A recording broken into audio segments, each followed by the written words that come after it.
Kevin Kernan now on the Rob Dibble Show hotline from ball9.com has covered the major leagues for over 40 years. And the one thing when I turn on a lot of these games, KK, is I see a lot of these, former Yankee, Met, Red Sox pitchers dominating.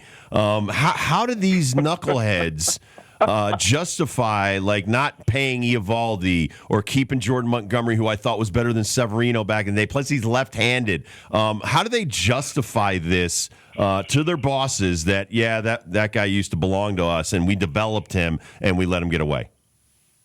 Dibs, I've been harping on this for years, basically, and I've written a few columns on it this year. They make it easy for me because they put it on a tee. And the other thing, being a clubhouse guy, these are great clubhouse guys. Yeah. Evaldi's one of the best. One of the best the way guys. Poppy was talking to him. Montgomery, one of the best. But when you are run by nerds and, people like Michael Fishman, the assistant GM, they just go by numbers. And they say this weird non-baseball stuff. And this is what you get. Bryce Harper, you don't even make an offer to Bryce Harper. We have 6 outfielders. We don't think he can play first base. If you look at the right field stands, and my favorite. The stadium's built for Bryce Harper, for crying out loud. Yeah, Johnny Damon had a field day there. You think Harper would crush it there? When he was a high school kid, I knew the guy who pitched batting practice for him when the Yankees had a tryout for high school kids. Pre-draft tryout with college and high school kids. The guy threw. He's launching them into the upper deck, and Harper tells the guy who was pitching batting practice. He said, I'll be hitting these here in about 4 years, so when you run by totally numbers, no feel, it's all on Brian Cashman. Nobody else is writing that. Everybody's saying the Yankees have made some mistakes. The Yankees have, they've learned that maybe Montgomery was a mistake. You could see Montgomery. How about the way he walked off the field the other day? He looked like that was a great stride. Looked like John Wayne.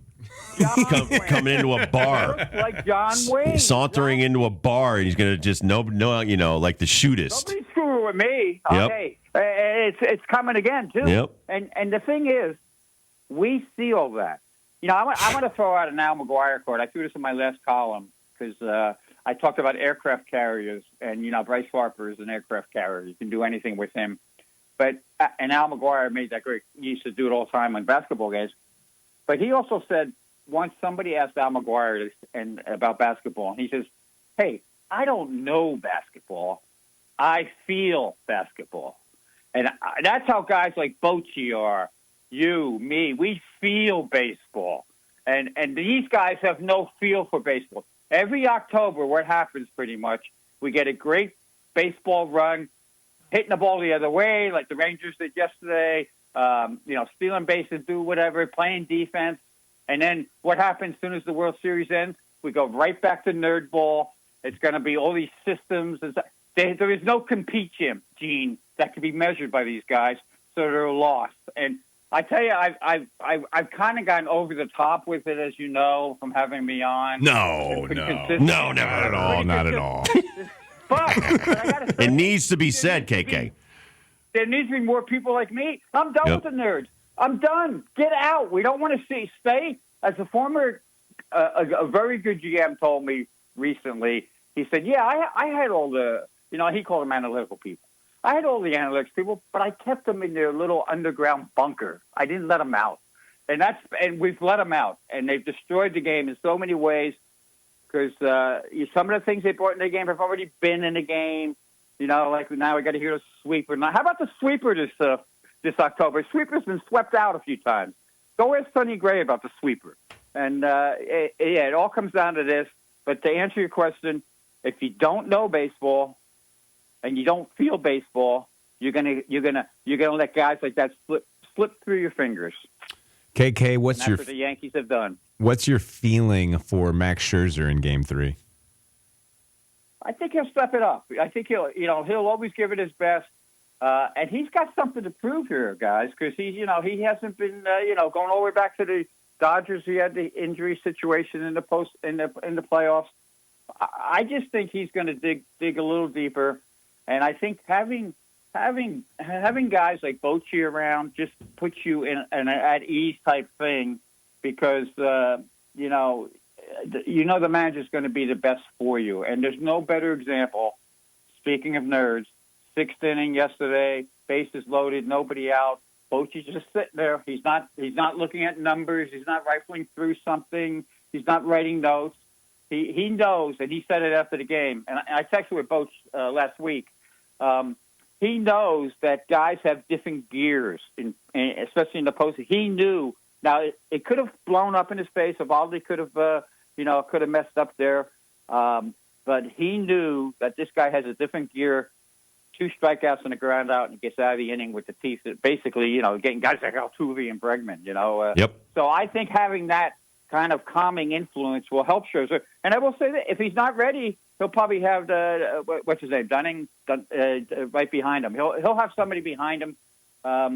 He's just Bochy's a wizard. This is 2010, 12, 14 all over again, and it's great to see. And I told you the story. Did I tell you the story when I spoke to him in 2019 when he had to retire, basically? No, tell us again.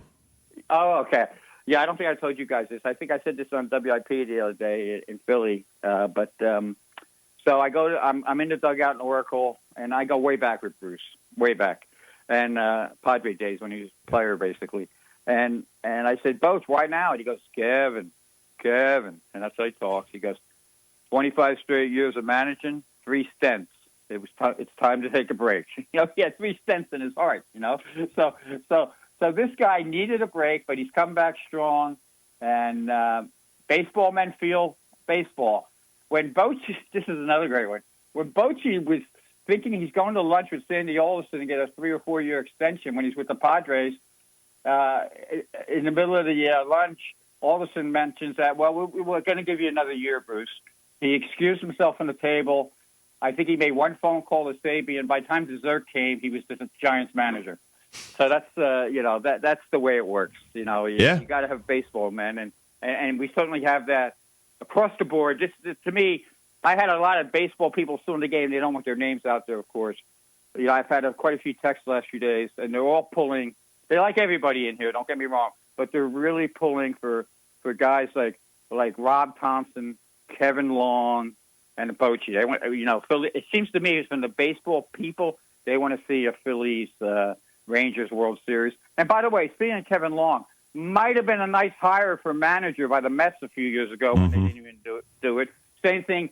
Let's not forget when we're talking about who the Yankees slipped through their fingers. 27 years, Rob Thompson doing all the dirty work down in Tampa, doing everything on the bench, being a bench coach, interviews for the job, doesn't get the job. So. Well, and think about Bochy's pitching coach is Mike Maddox, one of the best in the game. I mean, Scherzer, I'm sure will pick his brain and stuff like that to try to get through 5-6 innings. I mean, that's some of the stuff. I wanted to ask you about Kim Ng and the situation. Yeah. You were the first to bring up Brian Sabian being with the Yankees. Now everybody that doesn't know as much as you is like, Kim Ng to the Yankees. Listen, you got Brian Sabian right there too. If she falls to the Mets or somebody like that or the Red Sox, you still have a fallback plan. But I don't think Brian Cashman's out. I think these people are stubborn. They don't want to be told. They don't want to be told, listen, I'm going to get rid of this guy, even as awful as he has been. Like you said, so many people have passed through his fingers. But Kim Ng, where do you feel she may wind up? Because totally disrespectful of her and her talents to say, we're going to bring in a president again and have somebody above you. Well, that tells you about the owner, Sherman, down there, right? Both Jeter and Kim Ng couldn't work for him, basically. So that tells you all you need to know about the Marlins for the future. Good luck. Right there. That tells you everything. Yep. And I know, and Jeter and I got along great. And I got along with Jeter because I knew how stubborn he was. He was Michael Jordan in a baseball uniform, basically. That's who Derek Jeter was. And Kim, baseball people love her. She listens. She spent all those years with Stick Michael. She learned. She would be a great addition anywhere. But I agree with you 100%, and I've been saying this for a while, that Cashman's not going anywhere. He's not going anywhere because Hal is the anti-boss. He's the anti-George. He doesn't want confrontation. He wants to show that he's right, And I don't, to be quite honest, I don't know how much he loves baseball. So I don't need, I don't think he pays attention, so he doesn't know what's going on. I bet you he doesn't even know half these guys that used to be Yankees. And so I could see her. Certainly she could sit out and pick up something that she finds desirable, because you want to go to a team that's on the build, doing well. And the Red Sox, I've heard a lot too that some people don't want to work for the Red Sox, and that's on Tom Werner and Henry. But I think that would be a nice spot for her, and simply because there's nobody. She would be, she wouldn't have any above her. Some people have said the Mets. She's playing for the Mets. Well, why would she go to the Mets? Other than knowing she'll have a lot of money, the complete opposite of being with the Marlins, if David Stern's above her. Right. So, so I think she's in a situation where she can sit back, pick a spot that's good for her, and maybe if it fails again, one more year of this, maybe next year the Yankee opening will be there.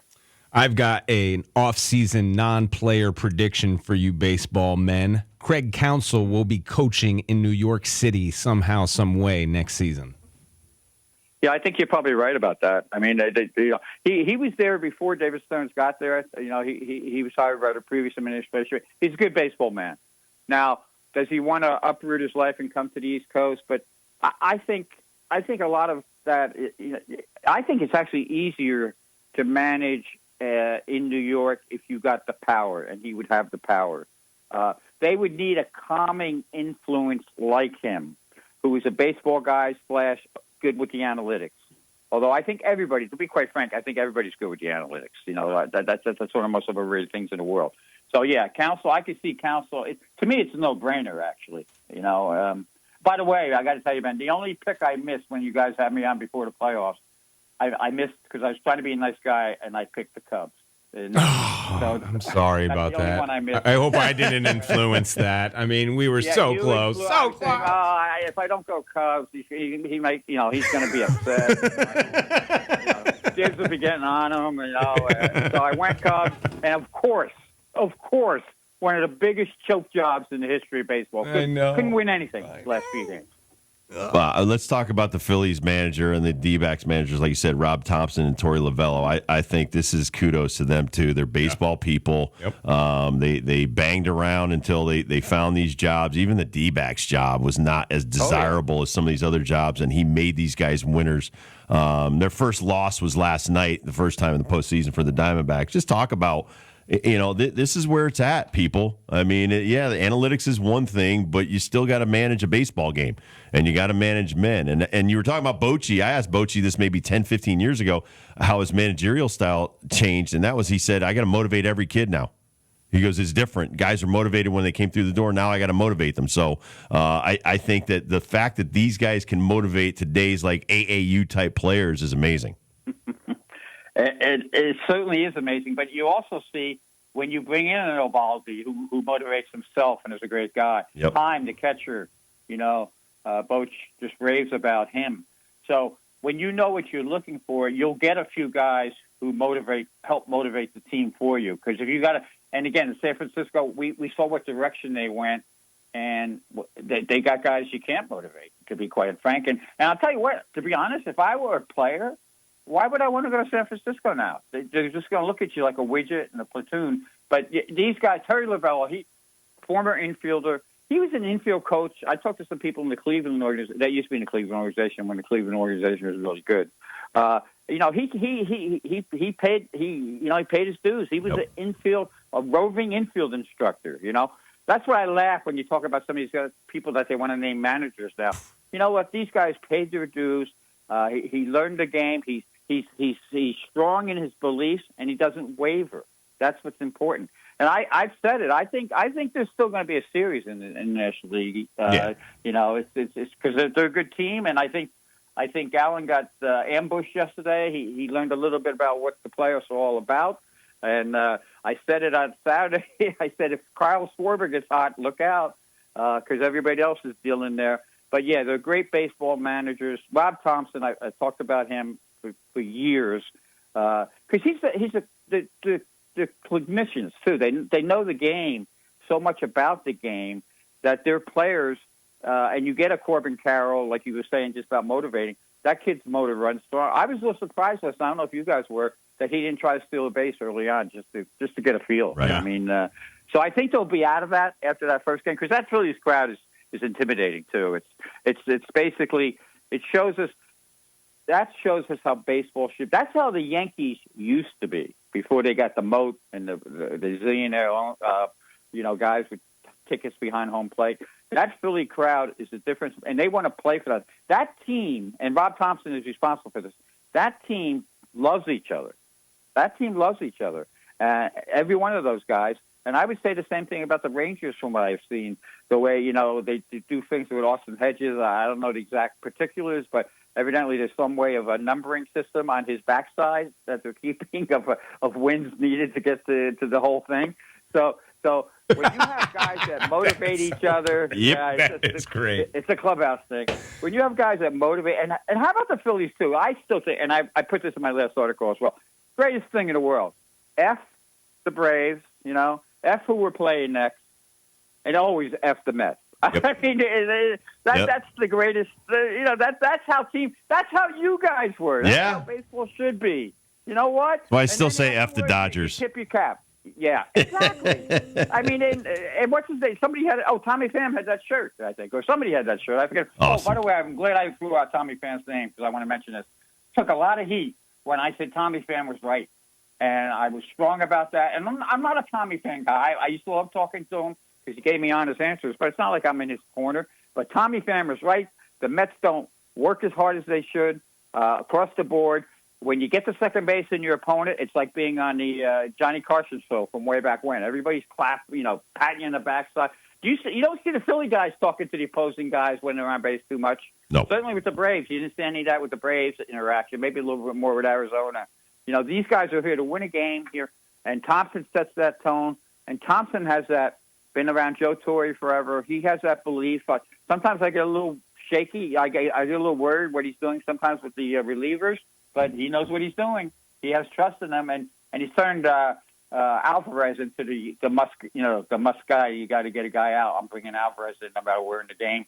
The one thing I will say about tonight's game, Kimbrel hasn't pitched back to back in a while. We'll see how that goes because it's going to come down to that if they got the lead. So it's fun baseball. It makes you love the game again when you see these guys manage and the way they play the game hard.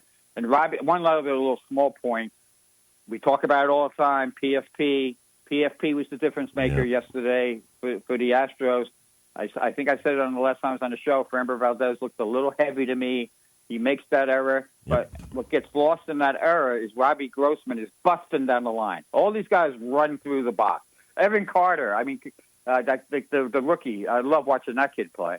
I mean, they all run hard. They play the game right. And that's a direct result of having a man who believes in you and a man who knows baseball. Absolutely. Chris Young, we got to mention Chris Young. Chris Young's Yep. going to help Chris Young, GM, president of the Rangers, put that all together. You are the best, Kevin. And when we get to the World Series, we'll give you another call, buddy. Thank you so much. Yeah, hopefully it'll be the team I picked when you had me on before the season when I said it was going to be the Bochy to the series. Yeah, you did. Yeah, you did. The Rangers. Thank you, sir. Thank you, KK. Have a good one. Take care, fellas. Kevin Kernan, one of the best from ball9.com. Read his stuff. We'll come back to the first dibs question of the day.